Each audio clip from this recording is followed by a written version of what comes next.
Bien, alors bonjour à tous, Julien Zoël qui vous présente ce webinaire. Donc aujourd'hui, on est avec Aurore qui est dessinatrice, constructrice industrielle, DCI, comme on dit dans le milieu.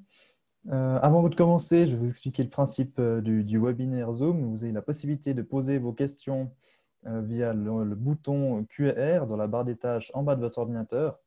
Et on va essayer d'y répondre au plus de questions possibles dans les 15 minutes imparties de manière la plus complète possible.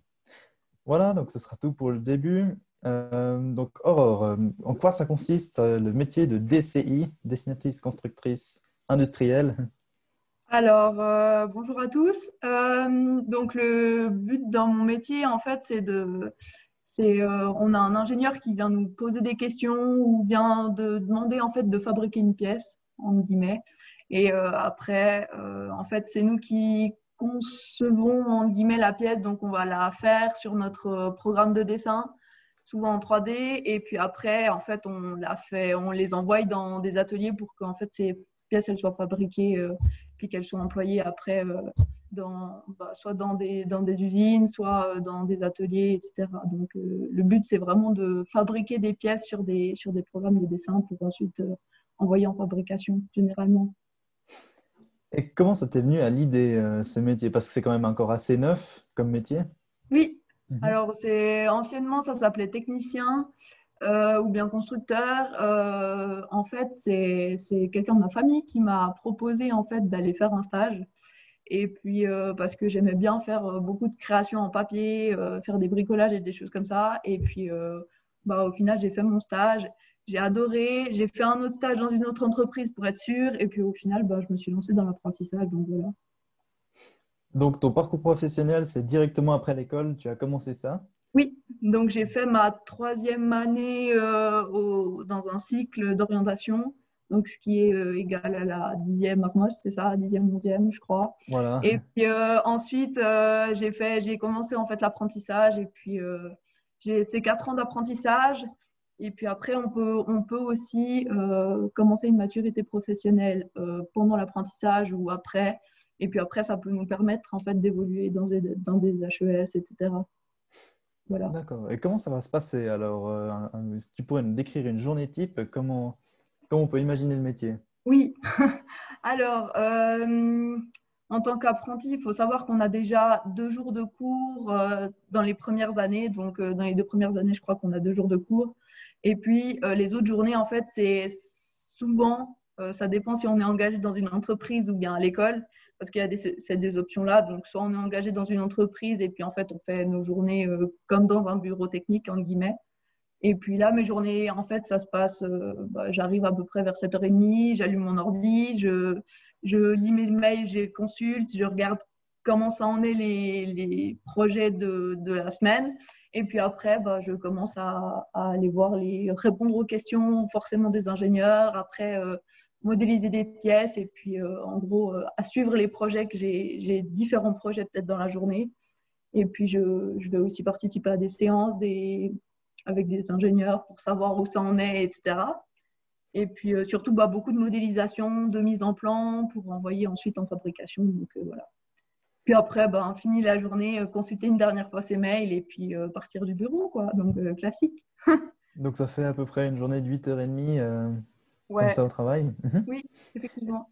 Et à côté, tu as des cours aussi, des cours Alors, il y a les cours professionnels. professionnels, oui. Donc, souvent, pendant les 4 ans, on a à peu près une journée de cours ou deux. Je crois, à partir de première, deuxième année, je crois qu'on a 2 jours de cours. Et puis, troisième et quatrième, c'est qu'un seul jour. Et puis, en fait, on a comme tous les CFC, branche culture générale, avec du français, etc., du droit, un petit peu de droit, mais pas beaucoup. Et puis, sauf si on a déjà fait une maturité au préalable. Et puis après, on a surtout beaucoup de branches techniques, en fait. Donc voilà, Donc ça change un peu de l'école une fois qu'on ça passe à change un peu. l'apprentissage. Ça change un peu, oui. Est-ce qu'il faut peut-être des compétences avant de se lancer là-dedans ou des facilités dans certaines branches pour se lancer dans l'apprentissage? Alors, pour faire ce métier, il faudrait que vous aimiez les maths, que vous Ah, ayez peut-être un peu plus de facilité en maths, effectivement. Et puis après, il y a aussi beaucoup de vision 3D. Donc, c'est avantageux si vous avez déjà une bonne représentation dans l'espace, etc. Et puis, si vous aimez aussi tout ce qui touche un peu à la mécanique, alors c'est pas quelque chose que vous faites peut-être au cycle, mais après, effectivement, c'est cool. Si vous bricolez déjà peut-être un peu ou comme ça peut être peut-être plus facile pour le début, quoi. Mais il ne faut pas s'inquiéter parce que j'étais pas du tout dans ce domaine-là avant de commencer. Et puis, en fait, juste en s'accrochant bien, on réussit, quoi. Donc, il n'y a pas de souci. Et c'est ce qui te passionne le plus, c'est ce travail un peu manuel? C'est ce côté surtout concevoir quelque chose, de dire, écoute, j'ai une pièce là, j'ai une pièce là, il faut faire quelque chose entre deux pour qu'on puisse faire genre d'activité entre deux.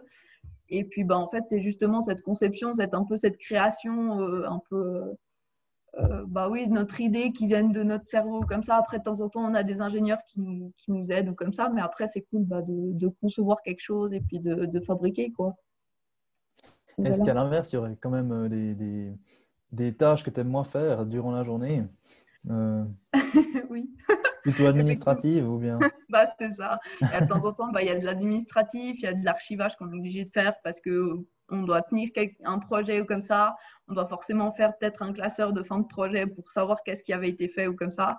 Donc, effectivement, il y a un peu de paperasse, mais après, si on s'organise bien, ça prend pas beaucoup de temps. Donc, voilà. Parfait. Et une autre question maintenant, combien coûte la formation? Quels sont les frais pour cette formation?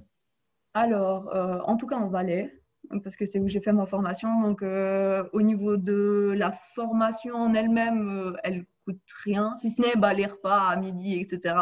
Mais comme toute formation, à mon avis.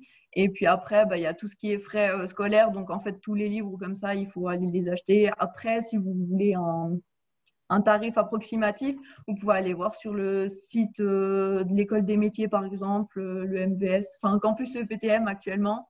Et puis, normalement, vous avez la liste des livres, donc, mais ce n'est pas des centaines de milliers de francs non plus. Donc, voilà. Le PTM, c'est l'école professionnelle à Oui, laquelle tu dois école t'inscrire. professionnelle technique et des métiers. Ok, Voilà. d'accord. Mhm. Oui, c'est Parfait. ça. Euh, quels sont combien tu gagnes en première année d'apprentissage? Une autre question financière. Alors, franchement, alors j'ai fait une formation un peu spéciale qui s'appelle Dual. Donc, en fait, les 2 premières années, j'ai fait mes formations de base à l'école. Donc, je gagnais pas beaucoup. Je pourrais plus vous dire actuellement. Le salaire, à peu près en 4e année, était de 1000 francs. Donc, ouais, 1000 francs. Et puis après, c'est vrai que les 2 premières années, en fait, j'étais à l'école. Donc, ça, c'est une particularité de ma formation. Après, il y a la formation justement tout en entreprise. Donc, vous faites vraiment vos 4 ans en entreprise, ce qui est un peu spécifique parce que c'est pas, enfin, j'ai rarement vu de personnes qui faisaient ce style de formation.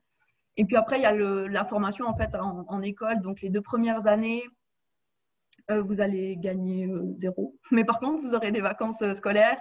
Et puis après, 3e et 4e année, vous allez faire des stages. Donc, c'est des stages. Et puis là, vous êtes en 3e année, c'est selon le bon vouloir de l'entreprise. Et puis après, en 4e année, je ne sais plus combien vous devez gagner, mais vous gagnez quand même un petit salaire quand même aussi. Donc, voilà. Et puis aussi, pour indication, j'ai oublié de le mentionner, mais pendant la 2e année, le 2e semestre, donc les 6 derniers mois de la 2e année, vous faites un stage mécanique dans un atelier. Donc, si vous êtes engagé par l'école, vous allez, en fait, ils vous envoient en stage dans une entreprise à proximité de chez vous, si possible. Et puis là, vous allez vraiment pratiquer un peu, savoir qu'est-ce qu'ils font en fait après vos dessins. Parce que vous allez faire une conception d'une pièce en 3D. Après, vous faites une mise en plan pour la fabrication. Et puis, en fait, après, on envoie ça dans un atelier pour fabriquer les pièces. Et puis, pour se rendre compte, en fait, de l'après, en fait, on fait 6 mois, justement, de pratique avec les machines et tout pour fabriquer des pièces, en fait. Alors, Donc, ça fera le lien avec la prochaine question. Tu as parlé aussi d'ingénieur. Quel corps de oui. métier, avec quel corps de métier tu dois collaborer en tant que dessinatrice, constructrice? Alors, ça dépend des entreprises. Actuellement, dans l'entreprise où je travaille, on travaille beaucoup d'ingénieurs en fait au niveau mécanique. Après, on peut travailler avec quelques personnes du génie civil. pour faire des liens avec de l'électrique. On peut aussi travailler un peu avec l'achat, la vente, etc. Donc, pour faire un peu le lien avec les ateliers aussi, donc tous ceux qui sont en train de fabriquer nos pièces. Et puis après, ça dépend justement des entreprises. Et ça t'ouvre pas mal de portes après, tu as plusieurs possibilités. Alors, après l'apprentissage, vous pouvez soit travailler directement donc, en tant que salarié, voilà, avec un CFC. Après, vous pouvez faire aussi une maturité professionnelle, soit technique, soit autre. Mais normalement, si vous faites un métier technique, c'est pour faire une maturité qui suit le même domaine. Donc, une maturité, vous pouvez la faire à plein temps, normalement en une année.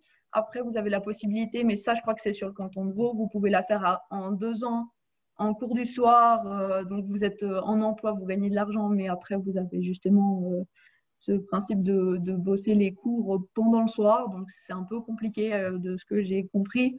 Et puis, du coup, vous pouvez faire une maturité et puis après accéder justement à une HES, donc une autre école spécialisée.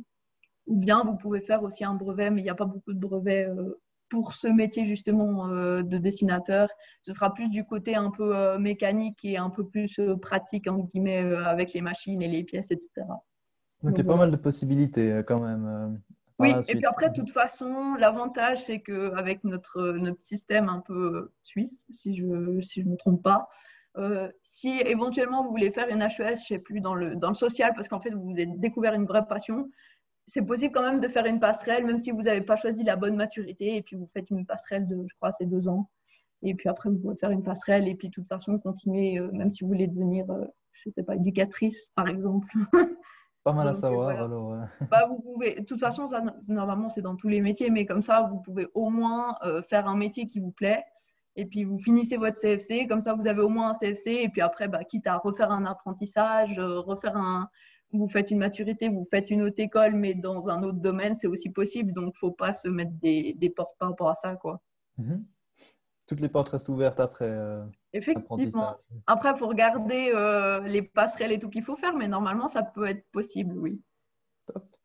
Est-ce que tu aurais encore la plus belle expérience que tu as eue au cours de cet apprentissage ou un Alors, gros bonne succès que tu aurais expérience. fait? Mhm. Alors, j'ai participé au championnat suisse en 2018, donc Mhm. aussi au SwissSkills.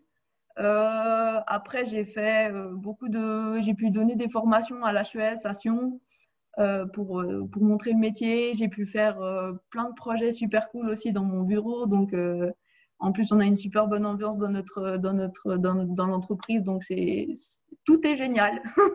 J'ai rien à redire. Tu aurais peut-être des conseils à donner pour ceux qui voudraient se lancer dans ce métier?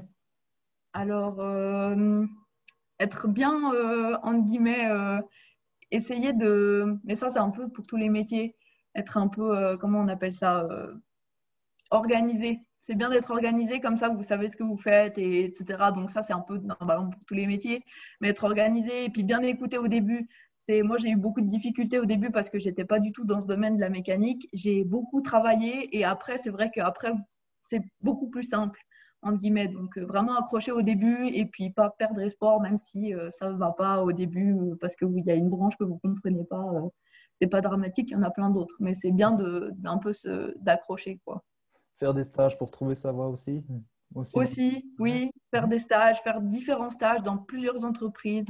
J'ai souvent entendu le cas qu'en fait, ils font un stage dans une entreprise, ils ont détesté ça. Et en fait, ils ont été faire dans une autre entreprise. Et puis au final, la personne qui s'occupait d'eux était beaucoup plus disponible, beaucoup plus ouvert, etc. Et puis au final, ils ont quand même fait ce métier, même si ils avaient trouvé que c'était le pire métier du monde dans une entreprise. Donc, aller essayer, peut-être aussi faire des stages. Je sais qu'il y a beaucoup d'écoles aussi qui font des stages justement pour certains métiers techniques, donc, dont le PTM, et puis essayer quoi. Parfait, un bon conseil alors. Oui, Alors, merci beaucoup pour ces conseils et ces réponses aux questions. On merci à arrive toi. déjà à la fin de l'entretien. Mais oui. Donc, pour les spectateurs, vous pourrez retrouver l'entretien dès demain sur le site SwissSkills, avec également d'autres métiers à découvrir. On va encore continuer avec quelques entretiens cet après-midi. Donc, il y aura toujours des lives en cours jusqu'à la fin de cet après-midi. Je te remercie encore, Aurore, pour ce webinaire. Merci à toi. Une belle journée, bel après-midi. Pareillement. Ciao. À bientôt.